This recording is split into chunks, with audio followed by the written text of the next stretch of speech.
homeschooling parents are well known for their love of their children and their ability to integrate learning into everyday life. However, they sometimes get overly excessive when it comes to taking every experience a learning opportunity. Now, don't get me wrong, I'm all for learning vocabulary, but it seems a little excessive to take even classic bedtime stories and turn them into a language arts lesson. I mean, what are we to say if we walk into a room to see our mom reading our younger siblings a bedtime story that goes something like this? A triune tale of diminutive swine, as told by John Branyans. 'Twas a time not long past when there lived pigs in stature little, and of the number 3, who of an age now both entitled and inspired to seek their fortunes did set about to do so thusly. When they had travelled a distance, the pig numbered first spake, saying, Hearken, brethren, and heed this tempestuous realm. Tarry we long separated from hearth and home, we shall fare, I fear, not well. And so, being collectively agreed and individually impelled, the diminutive swine set about each to build for himself an abode. The first pig did from straw construct his home. Pig number 2 did likewise, though probably not from straw, but from sticks. Meanwhile, unique in his imaginings, the third pig did construct his home, both stalwart and garish, a structure made of brick entirely. Now there happened along, as is frequently the scenario of classic tales of protagonist piglets and red-hooded child, a wolf. Carnivorous nature in full season, he called out to the straw-festooned hovel, saying, Pray thee, little pig, grant me entrance. The first pig recalled with sage foreboding that he is mad who trusts in the tameness of a belly-pinched wolf. His reply in earnest, Nay, it shall not be! Not by wit nor whisker jowl! To this most predictable response, the wolf replied immediately, Then steel thyself, little pig. Post-haste shall I endeavor, using means of both huffing and puffing, to dismantle yon flaxen fortress. Whereupon the wolf did billow forth an exhale of gale proportions, which quickly rendered straw hovel to drags and dross, and kept it aloft, piglet, and shattered quarters both.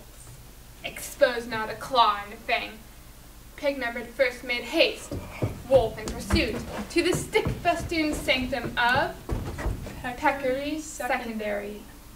Must this knots my knickers? Nowhere among those actions most amenable and considerate is the marshalling a terrible to my doorstep! Apologies! Indeed, the beast's baneful breath has purged me of home and sound judgment alike. The maelstrom of the wolf's torrential exhale splintered the second swine's shack and cut short his scolding simultaneously. Lo, and behold, stand we now amid wooden wreckage, tremulous and vulnerable, with nary a strategy for a stewing canine devourer looming in deadly proximity. Strategy? While 'tis noble to contemplate tactical particularities, pressed as we are with the time restraints forbidding detailed strategical conversations, I would urge we run! Whether by their own fleet-footed competence or the wolf's windless attitude, the bantam porkers arrived at their ultimate kindred neighbors, inexpugnable brick ingress, unscathed. Upon the third pig's door, with urgent hooves they pounded, calling, Unbar this entrance, and with haste we beseech thee! The third pig hailed from the American colonies, and possessing a vocabulary substantially less robust than his impromptu visitor's reply. Say what? Seek we sanctuary, lest we fall forthwith to the ravenous appetencies of yonder approaching carnivore. Still confounded by their impertinent words, Pig 3 did render ajar his portal, whereupon 1 and 2 spilled forth, enervated. So y'all just wanted to come in? You could have said that. The hiss of the wolf could again be heard externally. "Greedy pigs! Grant me entrance!" The wolf! Wolf?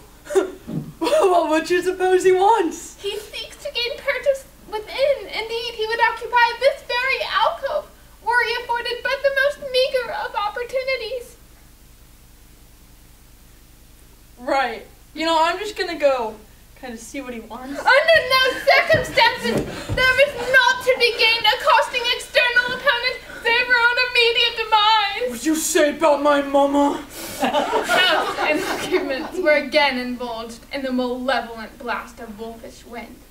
The foundations shook, the frame rattled, and lo, to the astonished eyes of piglets and encroaching scoundrel alike, stood the third pig's lodging, undaunted, aghast, and befuddled.